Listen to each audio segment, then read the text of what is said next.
$35 worth of entry-level mining questions answered for free, conversations about mining. Hi, Jess. How are you? Yeah, good. Thanks, Andrew. How are you going? Yeah, really good. Today we are going to do some question and answer because we've had a few people come at us about some questions that they're asking people about mining. So we just wanted to do a question and answer section so we can go from there. But first, you've got a shout out to do before we start doing that, Jess. I do. I've got a big shout out for Tamara. She just scored an underground truck operator traineeship in Kalgoorlie, so she's super excited. Yeah, awesome. Good work, Tamara. We hope everything goes well for you. Yep. Yeah, no, really, really good. Well done. And there was another guy as well that did our three-step plan package. There was also Salif. He did our three-step plan package quite a while ago, actually. But he was living over east, and he made his way over to WA, and he's got a job as a driller's offsider, and now he's added that into his resume, and now he's off going to look for something different, maybe service crew, blast crew, nipper, something else. So Yep, he's really driving a excited truck, too. something like that. Yep, Yeah, got that experience under his belt doing the three-step plan, so that was awesome. cool. So in today's video, it's going to be a little bit longer than normal. Jess is going to take the guise of somebody asking questions for the first time, doing her own research into the industry, and I am just going to treat it like a normal phone call that I do on Friday afternoon where I answer a bunch of questions. So go for Cool. it, Jess. Okay, my first question is, what are the easiest entry-level jobs for me to get? Okay, so the easiest entry level jobs at the moment to get are your jobs like nipper, offsider. If you want to go down the catering side of things, you've got your utility jobs and all that sort of stuff. But I tend to steer people away from those because you tend to get boxed into those sort of jobs, unfortunately. If you want a production mining job, you really need to try and start in that stream. If you're going to try and think that you're going to get an easier foot in the door job, like working as a utility or a TA on shutdown work or something like that, then chances are that you'll get stuck in that stream, unfortunately. It's really hard to move over. So it just depends. There's lots of jobs in gold mines and copper mines at the moment. Where it's gone a bit quiet is in nickel and lithium, with Nickel West shutting down. And because of the lithium mines and the nickel mines shutting down, the shutdown circuits has gone down a fair bit. And so there's less shutdown jobs around as well. So I think that the easiest place to get a job at the moment is either as a driller's offsider on the surface or a driller's offsider underground or a nipper or a truck driver. That's probably where they need the most bums in seats and they're having to put people on. I always look for go where they've got no choice but to hire new starters because that's where they've got to put people on. Everywhere else that they can and about it, they'll probably find somebody with experience. Yeah, yeah, awesome. And I was told I would definitely need a white card. So other than that, what other tickets and licenses do I have to get an entry-level mining role? Okay, so a white card is only for construction. So you need that for your construction mining sites and your shutdown work. All the production mining sites, if you've got a production job, you don't need a white card for. The big thing is a manual car license. That's the big thing. And the reason that you need a manual car license is it's in all the regulations around the country when the light vehicles, so the utes that everybody drives around in, goes down into the pit or underground, they all have to be geared. They can't be automatic. So that's the big thing. A manual car license is the big thing. Working at heights, one day working at heights, a senior first aid, never used a confined space in 30 years of working underground. Yeah, gas testing's normally a specialized thing that they put you on, and only a few designated people have got the gas testers that run around in the actual production mining side of things. Yeah, so definitely no truck driving tickets or R2 tickets. None of the only Yeah. people that use them are the shutdown side of things in coal in Queensland. All the hard rock mines around the country, they all have to issue their own on-site equipment tickets and on-site procedures. And you can't transfer them from one site to another either, which is it's a ginormous pain in the ass. And I know it's a pain in the ass, but it's made the industry so much safer, making all the employers responsible. So when you get a job and you move from one site to another, even if you're moving with the same employer, you have to redo everything on that new site that you go to. You can't take anything in with you. They have to be able to prove in a court of law that they've done everything they can to train you. They'll RPL you, But unfortunately, when you change jobs in this industry, if you've got a production in the production side of things, you'll spend a week to 3 weeks doing paperwork when you go to the new job. It just is the way it is. Yeah, yeah, cool. And what type of salary would I be looking at in one of these entry level roles, apart from utility, like say as an offsider or as a nipper? What would you be looking at as an entry level salary? Okay, so an entry level salary, depending on what roster you're doing. So a lot of the companies have switched back from an even time roster, so a week on, week off, which you'd get about $90,000 a year starting as a truck driver or a nipper or an offsider, to the 2-in-1 roles. So slightly more work. So you're looking at your 110 to 120. I actually talked to one of the guys that's just picked up a job with Barminco. I'm yet to do a shout out for him, so I won't throw his name out at the moment. But yeah, he's getting five. They're starting him on $500 a shift for a 2-in-1, so it works out to just be a touch below 120,000 a year. Wow, that's awesome. And I got told that like camp managers, village managers, and utilities are making really good money, like 100K plus. Is that a thing? Can I look at that side of things? No, not really. One of the problems with the utility work is that because the if you want to transfer from your utility job into the production mining job, there'll be written into the contracts on site will say that you have to go off site for 6 months before you can come back with the mining contractor, and it just means people get pigeonholed.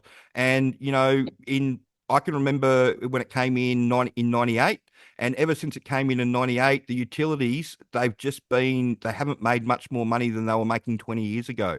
And if Yeah, anything, it got put up a couple of years ago just to meet the minimum wage. And there's a lot of them are doing 2-in-1, and a lot of them are only making sort of like $75,000 a year or $80,000 a year for 2-in-1, and that's between $25 and $28 an hour on a 2-in-1 yeah, roster. I've never seen a camp manager make anything over like 110 or $120,000 a year. I saw online somewhere somebody trying to tell people that they were making $180,000 a camp manager. All my time on a mine site, all my interactions with camp managers have mostly been about them trying to get a mining job so they can get paid yeah, more money than what they were making. So I don't know what to, tell you any more than that. If you want the big money job, you've got to go where they're making the money for the companies, and that's the production mining jobs, actually going and blowing stuff up and drilling holes and throwing it in the back of trucks and taking it to the service and, processing it and doing all that sort of wonderful stuff. awesome. And can I apply from overseas or interstate? And will they pay for my flights? I was told that they would pay for my flights from Sydney. Yeah, no. So this is the thing.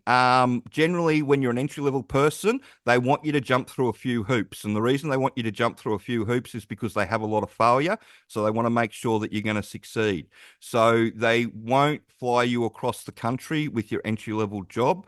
They'll let you relocate. Like the guy I was just talking about before, they're letting him relocate from Melbourne to Perth, and they're doing his medical in Melbourne, which is good to hear that Yep, they're going back to doing that.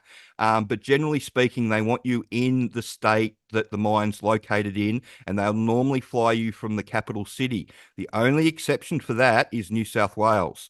New South Wales doesn't do any fly and fly out of Sydney at all because it just costs too much with the airport, and they've got the restrictions on. So all the mines in New South Wales are all drive in, drive out. So you drive out to the mine site, park your car in front of your donga, do your week or your 2 weeks, and drive home. The only exception is Cobar has started up fly and fly out of Brisbane again. So instead of flying to Sydney, Cobar's flying in and out of Brisbane just because it's a lot cheaper in the times and all that sort of stuff. awesome. And the most common like, entry level role that I've heard about is a driller's offsider. Is it really that physically demanding? Like, could I do it? Yes, you can do it, but you have to be mentally prepared for it, and you have to understand that there's going to be certain periods of the day where you are going to be doing a full-on aerobic exercise, and then there's other periods of the day where you're going to be standing around with a rag, cleaning the ute, or logging the core, or doing whatever you're doing. So there's going to be lots of periods of inactivity, but there's going to be lots of periods of serious activity, and depending on how good your driller is and how many meters you're doing and all that sort of stuff, depending on all that sort of stuff is what you're going to have what sort of go you're going to have. But it's a lot of repetitive stuff. It's a lot of repetitive lifting. But I don't think Yeah. anybody's incapable of it. I tell people you have to be walking fit. If you can, Yeah. walk 2Ks and you can lift 5 or 10 kilos, then there's no reason why you can't do these jobs. You just have to be mentally prepared for it. Okay. I was told a nipper role is the same as a trade assistant. That's another role that I'm interested in. What do you know? What can you tell me about that role, or what the duties and responsibilities are for it? Okay, so a nipper's role isn't a trade assistant role. The trade assistant role is traditionally on the surface doing shutdown work, or maybe you might have one trade assistant in a workshop on the surface helping out the fitters with the daily services and all that sort of stuff. But not that that really happens a lot anymore. So the trade assistant job is more associated with shutdown work, where the nipper job is an actual mining role. So the nipper job, you're dropping people off to work, picking them up, running around like a chook with your head cut off for 12 hours for the day, doing whatever's required. It's a good job to learn the mine and learn what everybody does in the mine. So, you get good exposure to everything, because you might have to go and help service crew for 5 or 10 minutes, and you might have to give charge up a hand for a little while and all that sort of stuff. And just to run around and pick people up with firing times and with crib time and then knock off and all that sort of stuff. It's one of those jobs that you look at your watch and you wish you had an extra hour in the day, because the day just flies past. Which is one of Yeah. the things that I used to enjoy about it. It can be a physical job. You can be a lot of work involved depending on what you've got to do. You might get stuck loading bolts on the end of a jumbo for 12 hours a day, which can be quite physically demanding for the 12 hours. Not that you're lifting a lot of weight with the bolts and all that sort of stuff. It's just repetitive stuff. Then it's just about being organised. The nipper, you have to run around and drop off ground support to the different headings before the jumbo arrives. That might be something that you've got to do. There's a whole heap of different things that you might have to do as a nipper. You won't have to do all of them when you get to your mine site, but you will have to do like 4 of the 5 of the 10 things that you might have to do. And it's just a matter of being told what your responsibilities are. But yeah, no, nipper's nothing like a TA job, completely different. Cool. And I've been following lots of the mining pages on Facebook and Instagram and TikTok, and it all seems a bit doom and gloom. Like there's no shutdown work and no one's getting traineeships anymore. And everyone commenting seems to just be really negative. You have to have experience. You're never going to get a job. Like, what's the story? Can I really get a job, an entry level job with no experience and, without having 500 tickets?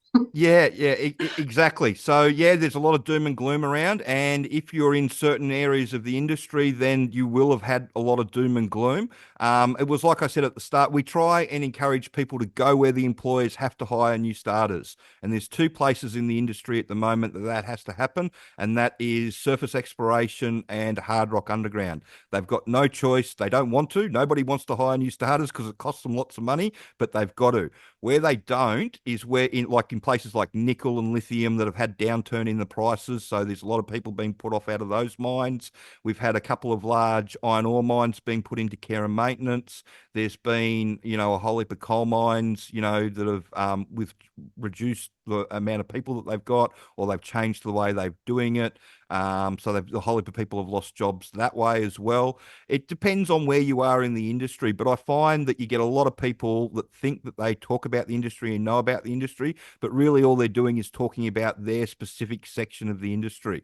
And if you're Yeah, in lithium or nickel or something like that, then it is doom and gloom, because yeah, that's what's happened. But if you're sitting on a gold mine somewhere, I mean, is over $4,200 an ounce Australian at the moment, which is a record price, and they just need bums in seats. We just had if you have a look at the Snatch It season video that we did not too long ago, it's a couple of videos ago, you'll see Kerry, he got himself a job, mid 60s, recently divorced, came over from the eastern states, got himself a 2-in-1 with burn cut, yeah, out of Invincible. So, it's just, if you know how it all works, you've got something to offer them, and I can't stress that enough. yeah, cool.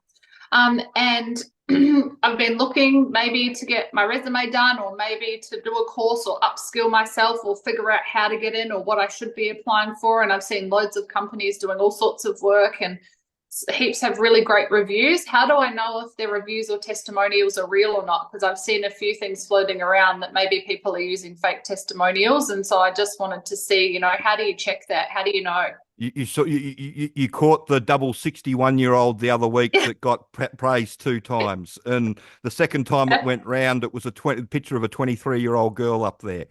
Yeah, Yeah. I don't know what you're supposed to say to that. You know, like we do all our testimonials. We don't actually put out anybody's last name. We try not to. We try just to use their first name. We try to be a bit vague about where they get jobs as well, not because they're not proud or they don't want people to know where their jobs, but there are some nutters around, and our experience is that if we give the full name of people and their phone, you know, if we put out their details, they get stalked because instead of going down the path of doing the training like they did to educate themselves to get a job, people seem to think that if you just harass the person that got the job, they'll help you get a job.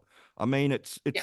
yeah, it's crazy, but it happens all the time. So we do a Yeah. Wall of Fame page where people send us videos in and text messages and emails. We put all them up. We leave their first name in. We often leave the company that they got a job for. But if there's any personal information in there, we try to blot that out so nobody can stalk them. Because yeah, you know, the way to get a job is to learn how it all works so you can actually have a conversation with the employer. When you can have a conversation with the employer about what's going on their mine site, put you 6 to 8 weeks ahead of everybody else that's looking for those jobs. And you know, that's how you get yourself a job. It's not hard. It's just a matter of committing to do some study and organizing yourself, getting your resume sorted out. You know, there's instructions in the back of the training that we do, but we also do a 3-step plan that you can get your resume professionally done, which is also really good. And for not that much money compared to what a lot of people are charging for resumes around the place. So that's the suggestion that I make. And the other thing too is that I like to tell people is that a lot of people jump into this with rose-colored glasses on, so they don't even know whether they want to go mining or not because they don't know the first thing about mining. And the amount Yeah. of people that I've seen get to site and only last a week or less because they got there and they went, "Holy shit, this isn't what I thought mining was."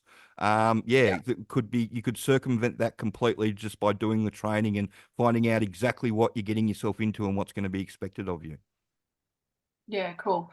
And my last question is, how long does it take? What's the turnaround time? Say if I come and do the 3-step plan, I get my resume done, I'm all ready to go, I know what I'm walking into. Like, how long is it going to take me to get in a job? Should I quit my job now? Am I Okay, going so to be? that's a very individualized question, and how long's a bit of string that one? But I can give you some examples. So Daniel, who we put up his video post not too long ago, he did the three. Actually he did a work ready with us, and he did some prep with me, and got his resume done with us. And yeah, he actually got his resume in the morning, sent it out that day, and he was in an interview that afternoon for an offsiders job. But he was here in Perth and he was prepared to go to Kalgoorlie. The big thing that when I talk about jobs is that if you're sitting in Brisbane or Melbourne or Sydney and you're applying for jobs and you're telling them that you're going to go to a certain area, you'll get a certain response. If you actually turn up and standing in Kalgoorlie and standing in Mount Isa and standing in Cobar, you know, with your resume and ready to go, you'll get a completely different response than you will if you just say that you're going to get there. So it just depends on the level of commitment that you go to. But we get a lot of people, you know, some people walk into jobs straight away, like Daniel did. Other people take weeks, some people take months. Everybody's journey is different. You just got to not give up and you just got to keep applying. But also, it helps at some point when you decide if you really want to make this happen. You know, Kalgoorlie's probably the best place to go to. There's 50 mines within 100 k's of the joint that are all screaming for people. Yeah, awesome. Awesome. Thank you. Thanks for answering all my questions. Not a problem, Jess. That was happy to answer those questions.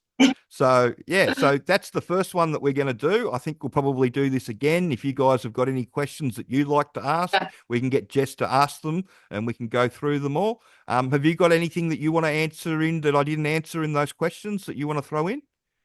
No, I think that's pretty straightforward. The main thing that I always say to people, the other question that we get asked when they do the 3-step plan package or when they buy a resume is what's a guarantee that I'm going to get a job? And we neither of us can give you a guarantee because we can give you all the help in the world, but if you don't take the steps once you've got your resume done and once you've done the course and you've educated yourself, if you don't apply and follow up and go where the jobs are, then it's not going to happen for you. So we can't guarantee that, but we have a pretty high success rate with people that do follow the instructions and follow the advice that we give out.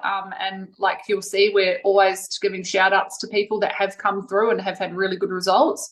Yep. But it's really down to you. Once we can make you as ready as we can be, but then we're going to let you fly off on your own. Yep. And yes, yeah. So And it you've really got to is. do a medical, and Yeah, you can't. Nobody knows what's happening in medicals. I think I've already told the yeah, story about the guy that got he got lung cancer found in the medical that he did like 5 years yeah, ago. So you never know what's going to happen in a medical. Police yeah, clearances are another big ones. You can't guarantee what's going on with the police clearance, and you might not know who your family's associated with, because I've had a few situations like that. So that's one we yeah. might talk about next time, with police clearances. Definitely. That's another great one to talk about. Yep.